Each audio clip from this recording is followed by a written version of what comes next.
السلام علیکم۔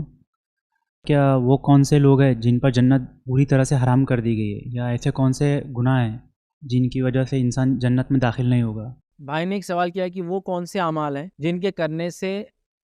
جنت حرام ہو جاتی ہے، یا وہ کون لوگ ہیں جن پہ جنت حرام ہوگی۔ تو یاد رکھ لیجئے، ہر وہ انسان جو کفر اور شرک پر مر جائے، کفر اور شرک کرتا رہا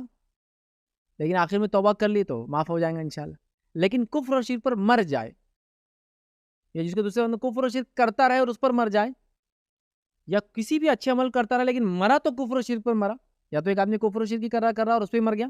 یا ایک آدمی اچھا تھا لیکن بعد میں کفر و شرک کر دیا، مرنے سے پہلے مر گیا۔ جس کی موت کفر اور شرک پہ ہو جائے وہ ہمیشہ جنت سے محروم رہیں گا، جس کی دلیل یہ ہے کہ جہنم جو ہے اللہ تعالیٰ سے مانگیں گی اور کہیں گے کہ اور کچھ ہے تو اندر ڈالو، چونکہ جہنم خالی رہیں گی کتنے لوگ بھی ڈالنے کے بعد۔ روایت میں آتا ہے کہ جب وہ مانیں گے نہیں تو اللہ قدم کو اس کے اندر ڈال دیں گا، جس کے نتیجے میں وہ معافی مانگیں گے اللہ سے اور بالکل کہیں گے کہ وہ جو اس کا ڈیمانڈ تھا اور بھیجو، وہ ڈیمانڈ ختم ہو جائیں گا اور اس سے کہا جائیں گا، اور پھر اس کے بعد لوگ نکالے جائیں گے، گناہوں کو بھگتنے کے بعد، سزا بھگتنے کے بعد نکلتے جائیں گے اور نبی اکرم صلی اللہ علیہ وسلم کو بتایا جائیں گا آخر میں، اے محمد صلی اللہ علیہ وسلم، جہنم میں اب سوائے مشرک اور کافر کے کوئی نہیں رہا، تو نبی اکرم صلی اللہ علیہ وسلم جنت میں چلے جائیں گے اور آپ رکے رہیں گے امتیوں کے۔ تو مشرک اور کافر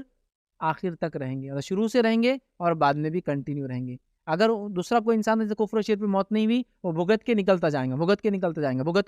گے، لیکن مشرک اور کافر ہمیشہ جہنم میں رہیں گے۔ دوسری اس کی دلیل کہ مشرک اور کافر ہمیشہ جہنم میں ہوں گے، چونکہ آپ کا سوال تھا جہنم میں ہمیشہ کون رہیں گا اور جنت سے کون محروم ہو جائیں گا، تو یاد رکھیے اس کے لیے دوسری دلیل ہے، ابراہیم علیہ السلام نے ایک دعا جو آپ کو دی گئی تھی، جو انبیاء کو دی جاتی ہے، آپ نے وہ دعا نہیں مانگی تھی، دنیا میں باقی رکھی تھی، اور آپ روز قیامت صحیح بخاری کی روایت ہے اللہ سے کہیں گے اے اللہ ایک دعا میں نے باقی رکھی تھی دنیا میں، وہ میں تجھ سے آج مانگتا ہوں،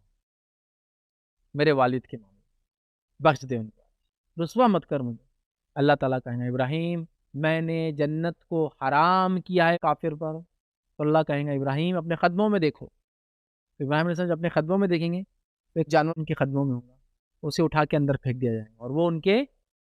والد ہوں گے۔ رسوائی سے بچانے کے لیے والد کی شکل بدل دی جائے۔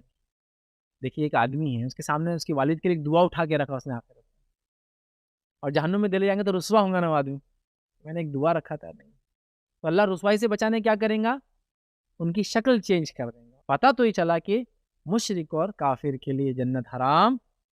جہنم ان کا ٹھکانہ ہے، اور کفر کی ایک قسم یاد رکھیے نفاق بھی ہے،